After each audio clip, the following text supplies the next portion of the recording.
So, let's tackle a huge question, one that's echoed for centuries. Can we actually trust the Bible as a historical document?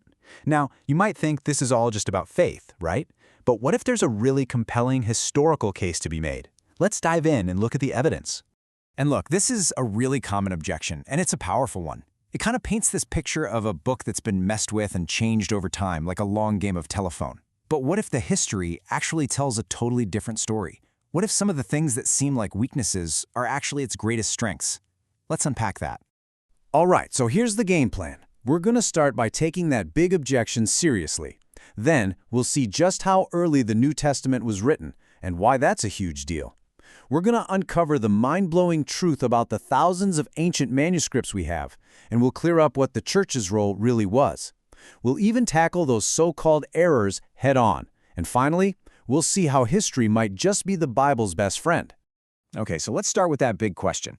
Is the Bible just a bunch of old stories, twisted and changed over all these centuries? Well, to answer that, we've got to go right back to the beginning, to the people who first put pen to paper. Our first big piece of evidence comes down to one thing: timing. I mean, think about it. For a legend to really take hold, you need time. You kind of need everyone who is actually there to be, well, gone. But when we look at the New Testament, we find something completely different. And this is absolutely key. The Gospels, the letters, they were all written and circulating while people who had literally seen Jesus, who had heard him teach, were still around. Think about it. If the writers were just making stuff up, like the resurrection, there were still tons of people around, friends and enemies, who could have just said, hey, wait a minute, that's not how it happened. That early date is a huge check on its accuracy. And look, you don't have to take my word for it. The authors themselves tell you what they're trying to do. Just check out the opening to Luke's Gospel. He's not kicking things off with once upon a time. He's straight up saying, I've done my research, and I'm writing this down so you can know the truth. So when you really look at what Luke's saying, you see all the signs of a careful historian. He's talking about investigating, using eyewitnesses, putting it all in an orderly account. These are verifiable claims. This isn't how you write a myth. This is how you write something when you're practically daring people to check your work.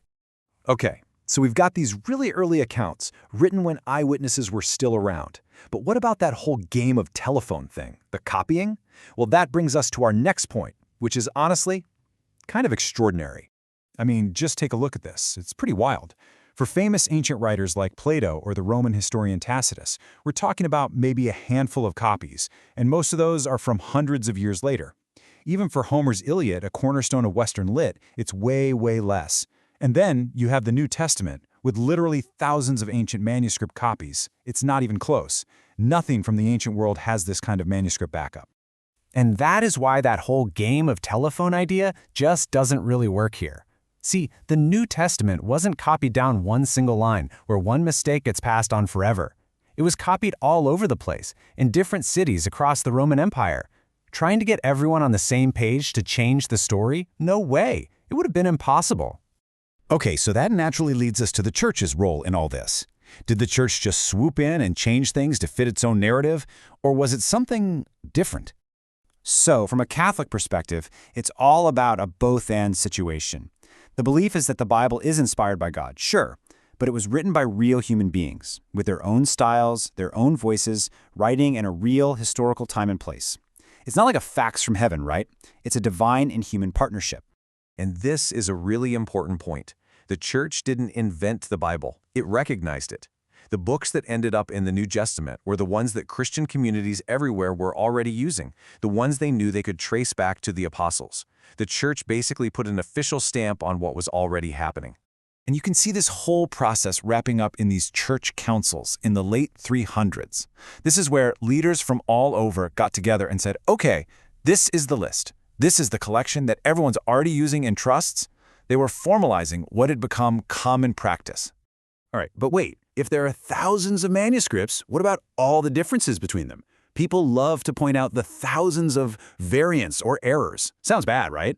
But what if, and stay with me here, what if that's actually a good thing? Okay, let's just hit this one straight on. If the copies have mistakes, how in the world can we trust what it says? Yep, it's totally true. There are thousands of little differences. And this is where things get really fascinating. Because it sounds crazy, but for a historian trying to piece together an ancient document, this is like hitting the jackpot. Okay, let me give you an analogy. If you only have 2 copies of a letter and they disagree, you're stuck. Who's right? But what if you have 5,000 copies from all over the world? Now you can lay them all out, see where one scribe in Rome misspelled a word, or another one in Antioch skipped a line. By comparing all of them, the original text becomes clearer, not fuzzier. The more copies you have, even with their little mistakes, the more confident you can be about what the original actually said. It's a game of numbers. So what are these so-called errors, anyway? Well, for the most part, we're talking about spelling mistakes or swapping the order of a couple words, stuff that doesn't change the meaning at all.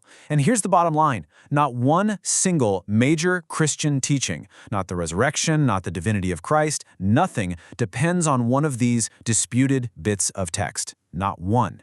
The core message is rock solid across all the manuscripts. Okay, so we've looked at the early dates, the explosion of manuscripts, how the canon came to be, and even the errors. Let's circle all the way back to where we started. Why trust the Bible? So the point isn't that you have to choose between faith and history, or that you have to believe despite the historical evidence. It's actually the opposite. The history itself gives you a really solid reason to trust. The early dates, the sheer number of manuscripts, these are historical facts that we have to take seriously.